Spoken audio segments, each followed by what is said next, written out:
we're here on the Canadian Computer Collector channel because Stace has a gaming laptop that has been out of commission for a while. Oh geez, this has been a thorn in my side for months. So this is my gaming laptop. It's an MSI GE72VR Apache Pro. This has been my mainstay gaming laptop for about 3 or 4 years, and I've taken meticulous care of it, but in like the course of maybe 3 months, it just became a beater. It developed all sorts of problems that I wasn't expecting given how little I transported anywhere. So the plastic over here on the screen bezel broke as a result of what I thought was a broken hinge.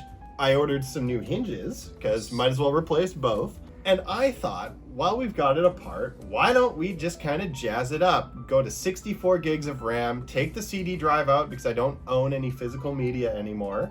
So it wasn't the hinge though. We got the whole thing apart months ago when I finally have footage of that. It's actually, that's what this is. I need a new top. The lid where the hinge connects, the plastic broke. See right here? This. Oh. This is broken out of here, so I need the back shell.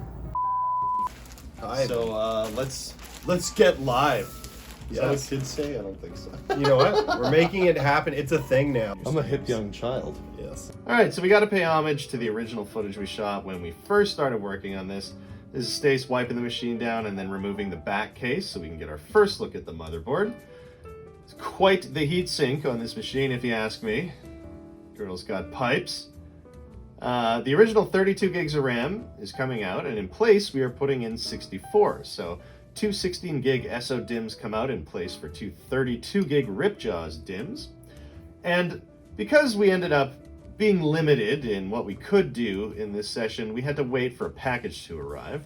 One snowfall later, DHL finally made it with the replacement back lid.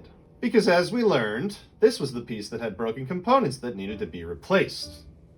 What broke on my machine was this plastic here. And we'll get out the old lid and we'll show. And this piece, I wish there was some way we could reinforce this because this is for sure what's gonna break again.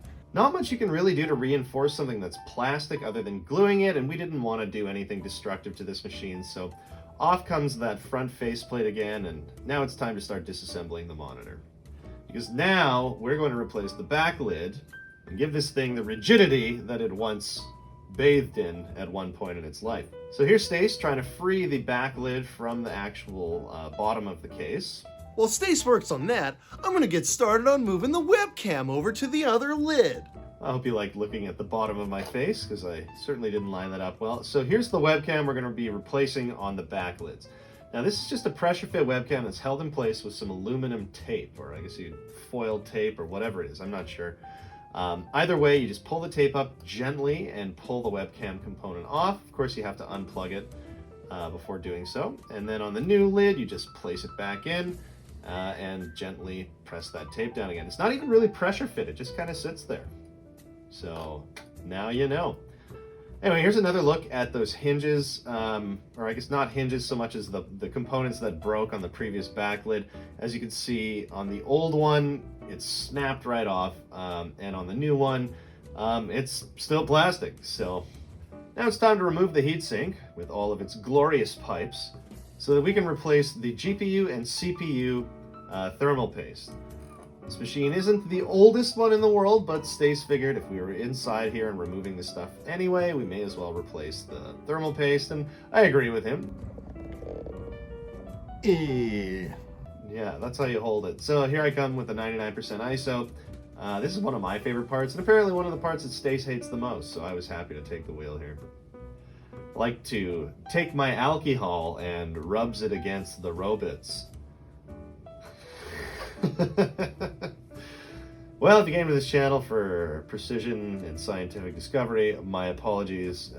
We just have weird words and a lot of passion. So you can see that some of the thermal paste here is almost rubberized. You know when it gets hard around the edges and gets kind of almost like a rubbery thing? I mean, it sheds like crazy, so it's not like real rubber. When you touch real rubber, it doesn't just melt off into your fingers. But anywho, this one does. Nonetheless, there was enough of it there. It was pretty easy to just pressure push it, get it all wet, let some of that alcohol soak in, and then just like give it a good shove. And we scooped it out like a derp trick. Gave one little final wipe down and we're all clear. Oh, also that heat pad kind of folded over. Anyway, time to apply a thermal paste, a little fresh layer of some Arctic 5 or MX5, I don't even know what it's called anymore. And now we're going to put the heatsink on. Notice the thermal pads. Thank you very much, Stace. Notice we did, and that's why I corrected that one thermal pad. Anyway, back in goes the heatsink and fans and all that lovely jazz. That's many screws to get that in place, as you can see. And then we're going to plug in the webcam and tape down the wire that sneaks behind the LCD in the backlid of the case. Then we're going to go ahead and grab that LCD. Stace is helping me lower it into place. We're just going to line it up with some of the screw holes on there. So while Stac works on securing the monitor, I'm going to go ahead and take this CD drive caddy and put a 1 terabyte solid state in it. But we've got a problem. The bezel from the laptop had broken off of the CD drive when Stac tried to remove it, so we're going to have to glue it onto this new drive caddy. But that's okay, because we've got a hot glue gun and we know how to do it discreetly.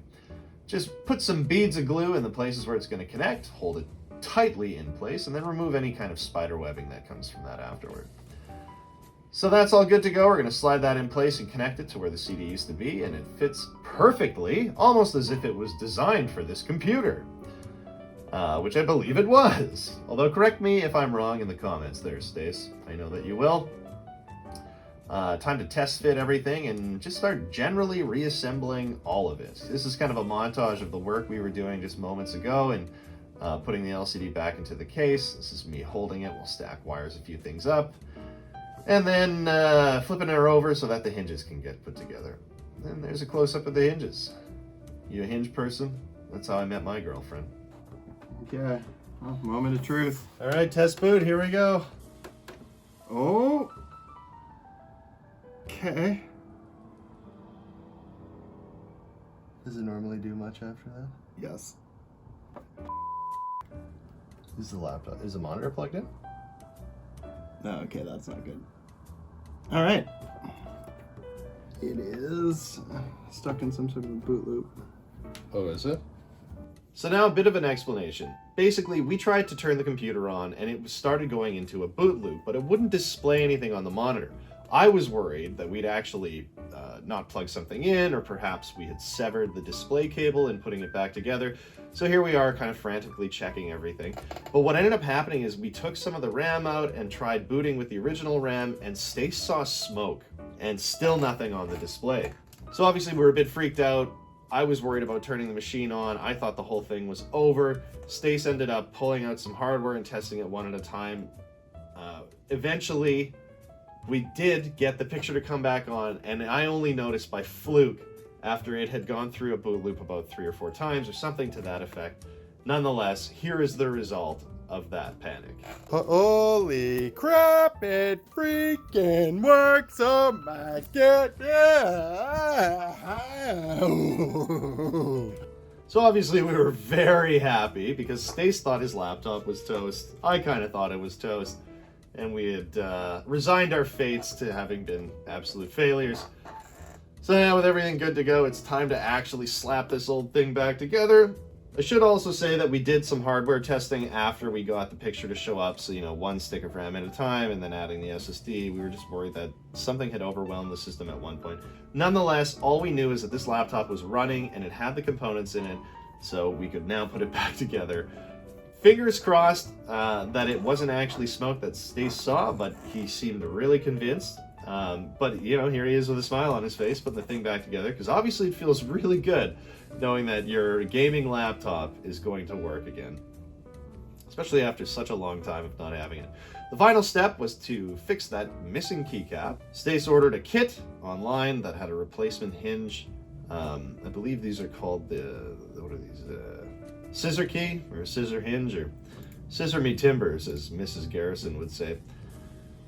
Anyway, the new part fit perfectly, and we just snapped the key back in place, and there you go. We got a nice functional keyboard and a nice functional, pretty computer to take home and stare at while he lays on the couch and watches television. Probably Star Trek or Stargate or something with star in the name. It had sat without power for the entire time we were waiting for the new lid, and it just needed to, from what I understand, reload its BIOS, which requires 3 boot loops. Well, and you can imagine our fears when he thought he saw smoke, like a little wisp I saw a of wisp. smoke. I saw a wisp. We're super pleased with how this turned out. Technically, everything went right in the end. And actually, it would have been going right the whole time if we had just let it do its boot loop. We got Andy, David G, Larry C, Justin M, Ron's Computer Vids, Jason S, Adam M, Groupride, Dave's Vintage Apple Tech, Trina C, Garth B, Mac84, Ethan P, Ron R, and Rudy's Retro Inter. Just kidding. It's Rudy's Retro Intel. I'm just really bad at reading Dan's writing. Hey, you know what? I have a beautiful penmanship. How dare you? Except I write in all caps. My penmanship is essentially like a person who is constantly screaming on social media. It's just his writing screaming to get off the page. It's just all my creative ideas screaming to get out.